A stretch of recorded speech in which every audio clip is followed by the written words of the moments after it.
Welcome back to all. Building planning and orientation എന്ന പാഠഭാഗത്തെ രണ്ടാമത്തെ വീഡിയോ ആണിത്. നമുക്ക് ക്ലാസ്സിലേക്ക് കടക്കാം. അപ്പം കഴിഞ്ഞ വീഡിയോയിൽ നമ്മൾ പ്രിൻസിപ്പിൾ ഓഫ് പ്ലാനിംഗ് ആണ് പറഞ്ഞുകൊണ്ടിരുന്നത്. അതിലെ ആസ്പെക്റ്റ് എന്ന ഭാഗം നമ്മൾ കവർ ചെയ്തു. ഇനി നമുക്കുള്ളത് പ്രോസ്പെക്റ്റ് ആണ്. ആസ്പെക്റ്റ് കംപ്ലീറ്റ് ചെയ്തു. ഇനിയുള്ളത് പ്രോസ്പെക്റ്റ് ആണ്. ഓക്കെ, എന്താണ് പ്രോസ്പെക്റ്റ് എന്ന് നോക്കാം. പ്രോസ്പെക്റ്റ് എന്ന് പറഞ്ഞു കഴിഞ്ഞാൽ ഔട്ട്സൈഡ് വ്യൂ എന്ത് ചെയ്യുക, എൻറിച്ച് ചെയ്യുക. അങ്ങനെ പറഞ്ഞാൽ എന്താണ്, ഇപ്പോൾ ഒരു ബിൽഡിംഗ് ആകുമ്പം അതിൻ്റെ പുറമേയുള്ള ഭാഗം, അതായത് പുറമേയുള്ള ഭാഗം നല്ല ഭംഗിയിൽ അറേഞ്ച് ചെയ്യുന്നതാണ് പ്രോസ്പെക്റ്റ് എന്ന് പറയുന്നത്. അതായത് ഇപ്പം പറയുകയാണെങ്കിൽ നന്നായിട്ട് കൺസ്ട്രക്ട് ചെയ്ത ഭാഗങ്ങളൊക്കെ കാണിക്കുകയും ആവശ്യമില്ലാത്ത ഭാഗങ്ങൾ കൺസീൽ ചെയ്യുകയും ചെയ്യുന്നതാണ് പ്രോസ്പെക്റ്റ് എന്ന് പറയുന്നത്. ഓക്കെ, ചുരുക്കി പറഞ്ഞാൽ ഒരു ബിൽഡിങ്ങിൻ്റെ പുറമേയുള്ള ഭാഗം എൻറിച്ച് ചെയ്യുക, എടുത്തു കാണിക്കുക, നന്നായി കൺസ്ട്രക്ട് ചെയ്ത ഭാഗങ്ങളൊക്കെ എടുത്തു കാണിക്കുകയും അൺഡിസറബിൾ ആയിട്ടുള്ള ഭാഗങ്ങളൊക്കെ കൺസീൽ ചെയ്യുകയും ചെയ്യുന്നതാണ് പ്രോസ്പെക്റ്റ് എന്ന് പറയുന്നത്. പ്രോസ്പെക്റ്റ് പുറമേയുള്ള ഭാഗം മാത്രം എൻറിച്ച് ചെയ്യുന്നതല്ല, അതിന് പുറമേ തന്നെ അതിന് എന്തൊക്കെയുണ്ട്, നല്ല ഒരു ആകർഷണീയമായൊരു അപ്പിയറൻസ് അതൊരുക്കും പ്രോസ്പെക്റ്റ്. അതിനോടൊപ്പം തന്നെ ഒരു കംഫേർട്ട് തരും, അതേപോലെ തന്നെ സെക്യൂരിറ്റി തരും, ലേബറിനെ സേവിങ് ചെയ്യും, പിന്നെ ഒരു cheerfulness അപ്പിയറൻസ് ഒക്കെ തരും. ഓക്കെ, അപ്പം ഈ ഒരു പ്രോസ്പെക്റ്റ് എന്ന് പറയുന്നത് വെറും പുറമേയുള്ള ഭാഗം മാത്രം എൻറിച്ച് ചെയ്യുകയല്ല ചെയ്യുന്നത്, അതിനോടൊപ്പം തന്നെ അത് നമുക്കൊരു കംഫേർട്ട് തരുന്നുണ്ട്, സെക്യൂരിറ്റി തരുന്നുണ്ട്, cheerfulness തരുന്നുണ്ട്. ഓക്കെ, അപ്പം നമുക്ക് പുറമേയുള്ള അപ്പിയറൻസ് എങ്ങനെയൊക്കെ ഇമ്പ്രൂവ് ചെയ്യാൻ പറ്റും, ഈ ജനവാതിലൊക്കെ നല്ല രീതിയിൽ കൊടുക്കുക, അതേപോലെ തന്നെ ലാൻഡ്സ്കേപ്പൊക്കെ നൽകുക, അതൊക്കെയാണ് നമുക്ക് എന്ത് ചെയ്യുക, പുറമേയുള്ള ഭംഗി ഇമ്പ്രൂവ് ചെയ്യാനുള്ള വഴികൾ. ഓക്കെ, ഇപ്പോൾ പ്രോസ്പെക്റ്റിൽ ഇത്രയും കാര്യങ്ങൾ ഓർത്ത് വയ്ക്കുക. നമ്മളെ പുറമേയുള്ള വ്യൂ എൻറിച്ച് ചെയ്യുന്ന പ്രോസസ്സാണ് പ്രോസ്പെക്റ്റ് എന്ന് പറയുന്നത്. അതെങ്ങനെ പുറമേയുള്ള വ്യൂ എൻറിച്ച് ചെയ്യാം, നല്ല ഭംഗിയാക്കി വയ്ക്കാം, നന്നായിട്ട് കൺസ്ട്രക്ട് ചെയ്ത ഭാഗങ്ങൾ കാണിക്കുകയും അൺഡിസറബിൾ ആയിട്ടുള്ള ഭാഗങ്ങൾ കൺസീൽ ചെയ്യുകയും ചെയ്തുകൊണ്ടാണ് നമ്മൾ ഈ ഒരു പ്രോസ്പെക്റ്റ് ചെയ്യുന്നത്. ഓക്കെ, പ്രോസ്പെക്റ്റ് ഇതിനോടൊപ്പം തന്നെ നമുക്കൊരു ആകർഷണീയമായൊരു അപ്പിയറൻസ് തരും, കംഫേർട്ട് തരും, cheerfulness തരും, സെക്യൂരിറ്റി തരും. ഓക്കെ, ഇതൊക്കെ ഇതിൻ്റെ ഭാഗമാണ്. പിന്നെ നമുക്ക് പുറമേയുള്ള ഭാഗം എങ്ങനെ അട്രാക്റ്റീവ് ആക്കി വെക്കാം, വിൻഡോസൊക്കെ നന്നായി കൊടുത്തു കഴിഞ്ഞാൽ പുറമേയുള്ള ഭാഗം അട്രാക്റ്റീവ് ആവും, പിന്നെ ലാൻഡ്സ്കേപ്പും നൽകുക. ഇത്രയാണ് പ്രോസ്പെക്റ്റിലുള്ളത്. ഇനി പ്രൈവസി എന്ന് പറഞ്ഞാൽ ഒരു ബിൽഡിംഗ് പ്ലാനിങ്ങിൽ വളരെ ഇമ്പോർട്ടൻ്റ് ആയിട്ടുള്ളൊരു കാര്യമാണ് അല്ലേ.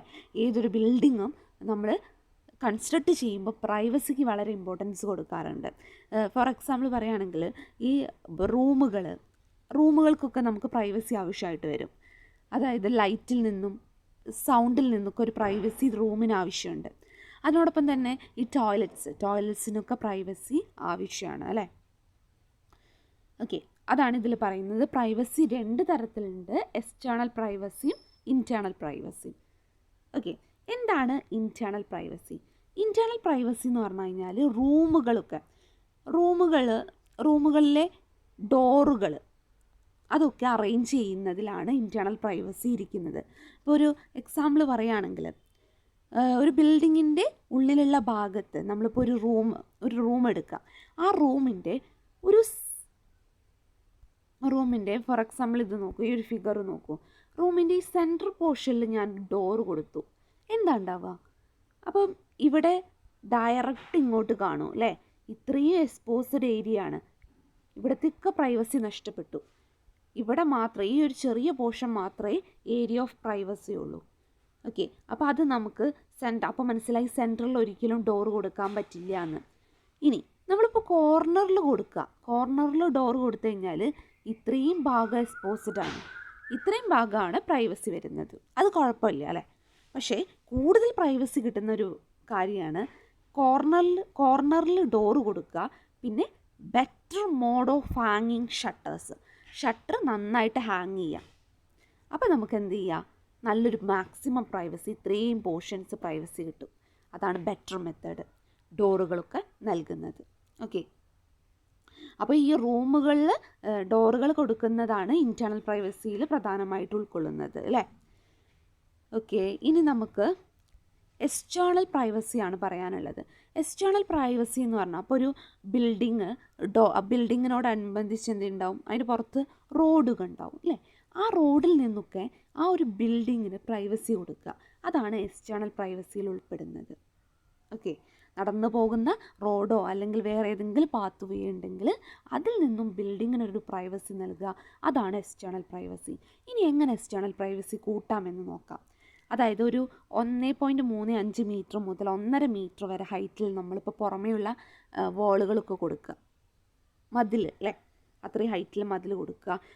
അതിനോടൊപ്പം തന്നെ കോമ്പൗണ്ട് വാളിനോട് അടുപ്പിച്ചിട്ട് തന്നെ എന്ത് ചെയ്യുക, നമ്മൾ ട്രീസൊക്കെ പ്ലാന്റ് ചെയ്യാം, ട്രീസൊക്കെ വെച്ച് പിടിപ്പിക്കുക. അപ്പോൾ ട്രീസൊക്കെ വെച്ച് പിടിപ്പിച്ച് എന്ത് ചെയ്യാം, അത് സൈറ്റ് ബാരിയറാണ്. അത് പുറമേ നിന്ന് ആ ബിൽഡിങ്ങിൻ്റെ ഉള്ളിലേക്ക് നോക്കുമ്പം അതൊരു ഒബ്സ്ട്രക്ഷനാണ് അല്ലേ, ആ ട്രീസ് അവിടെ ഉണ്ടാവുമ്പോൾ. ഓക്കെ, ഇനി പിന്നെ അതേപോലെ തന്നെ വിൻഡോസിനൊക്കെ ഗ്രൗണ്ട് ഗ്ലാസ് കൊടുക്കുക. ഓക്കെ, അതേപോലെ വെൻറ്റിലേറ്റേഴ്സിനും ഗ്രൗണ്ട് ഗ്ലാസ് കൊടുക്കുക. അതൊക്കെ നമുക്ക് നല്ലൊരു പ്രൈവസി നൽകും. അതിനോടൊപ്പം തന്നെ എയർ സർക്കുലേഷൻ നല്ല ഹെൽപ്ഫുൾ ആവുകയും ചെയ്യും. ഓക്കെ, ഇനി സ്ക്രീൻ വാൾ കൊടുക്കാം. ഓക്കെ, ഇതൊക്കെ ഒരു എക്സ്റ്റേണൽ പ്രൈവസി അച്ചീവ് ചെയ്യാനുള്ള മാർഗങ്ങളാണ്. ഓക്കെ, ഇനി ഫർണിച്ചർ റിക്വയർമെൻറ്റ്, നാലാമത്തതാണ് ഫർണിച്ചർ റിക്വയർമെൻറ്റ്. ഓക്കെ, അപ്പോൾ നമ്മൾ ഇതുവരെ പഠിച്ചത് എന്തൊക്കെയായിരുന്നു, പ്രോസ്പെക്റ്റ് പഠിച്ചു, പ്രൈവസി പഠിച്ചു. പ്രൈവസിയിൽ ഇൻറ്റേർണലും എക്സ്റ്റേണലും ഉണ്ട്. ഇനി ഫർണിച്ചർ റിക്വയർമെൻറ്റ്. ഫർണിച്ചർ റിക്വയർമെൻറ്റ് എന്ന് പറഞ്ഞു കഴിഞ്ഞാൽ നമ്മളിപ്പോൾ ഒരു ബിൽഡിങ് കൺസ്ട്രക്ട് ചെയ്തു, അപ്പോൾ ആ ബിൽഡിങ്ങിൽ എങ്ങനെ ഫർണിച്ചർ നൽകണം, അതായത് മാക്സിമം സ്പേസ് ലഭിക്കുന്ന രീതിയിൽ എങ്ങനെയൊക്കെ ഫർണിച്ചർ അറേഞ്ച് ചെയ്യാം എന്നതാണ് ഫർണിച്ചർ റിക്വയർമെൻറ്റ്സിൽ പറയുന്നത്. ഓക്കെ, അപ്പം ഒരു റൂമാണെങ്കിൽ ആ റൂമിന് നല്ല സൈസ് തോന്നുന്ന രീതിയിൽ തന്നെ ഫർണിച്ചർ ഒരുക്കി വെക്കുക, അതാണ് ഫർണിച്ചർ റിക്വയർമെൻറ്റിൽ പറയുന്നത്. ഓക്കെ, ഇനി നമുക്ക് എന്ത് ചെയ്യാം, അടുത്തത് നോക്കാം. റൂമിനെസ്, അഞ്ചാമത്തതാണ് റൂമിനെസ്. റൂമിനെസ് എന്ന് പറഞ്ഞു കഴിഞ്ഞാൽ നമുക്ക് ഒരു മിനിമം ഡയമെൻഷൻ, അതായത് മിനിമം ഡയമെൻഷനുള്ള റൂമാണെങ്കിൽ കൂടിയും അത് നല്ല അഡ്വാൻറ്റേജ്, നല്ല മെച്ചപ്പെട്ടത് നൽകണം, അതാണ് റൂമിനെസ് എന്ന് പറയുന്നത്. ഓക്കെ, അപ്പോൾ ഈ റൂമിനെസ് ഡിപ്പെൻഡ് ചെയ്യുന്നത് ആ റൂമിൻ്റെ ലെങ്ത്ത്, വിഡ്ത്ത്, ഹൈറ്റ്, ഇത് മാത്രമല്ല റൂമിനെസ്സിനെ ഡിപ്പെൻഡ് ചെയ്യുന്നത്. അതിനോടൊപ്പം തന്നെ ആ റൂമിൻ്റെ ഷേപ്പും അതിൻ്റെ സൈസും ഒക്കെ റൂമിനെസ്സിനെ ഡിപ്പെൻഡ് ചെയ്യുന്നുണ്ട്. ഇപ്പോൾ റെക്റ്റാങ്കുലർ ആയിട്ടുള്ള റൂമിൽ അതിനാണ് കൂടുതൽ റൂമിനെസ് ഉണ്ടാവുക ഒരു സ്ക്വയർ റൂമിനേക്കാളും അപേക്ഷിച്ച്. ഒന്നുകൂടെ പറയാം, ഒരു സ്ക്വയർ റൂം, അതായത് ചതുരാകൃതിയിലുള്ള റൂമുണ്ട്, സമചതുരാകൃതിയിലുള്ള റൂമുണ്ട്, ഒരു ചതുരാകൃതിയിലുള്ള റൂമുണ്ട്. അതിന് രണ്ടും സെയിം ആയിട്ടുള്ള ഏരിയ ആണ്.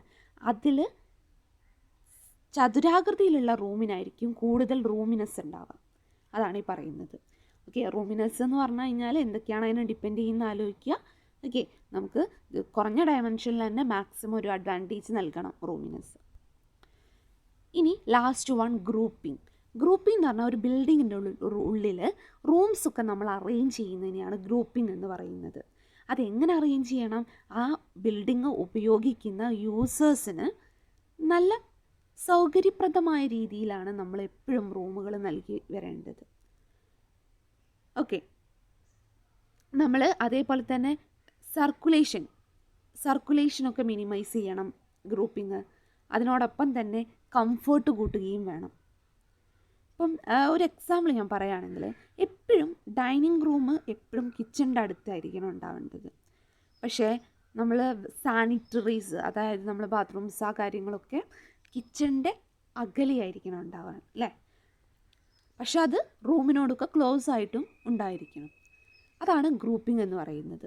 ഓരോ റൂമും എങ്ങനെ യൂസേഴ്സിന് ഹെൽപ്ഫുൾ ആവുന്ന രീതിയിൽ, സൗകര്യപ്രദമാവുന്ന രീതിയിൽ കൊടുക്കാം എന്നതാണ് ഗ്രൂപ്പിംഗ് പറയുന്നത്.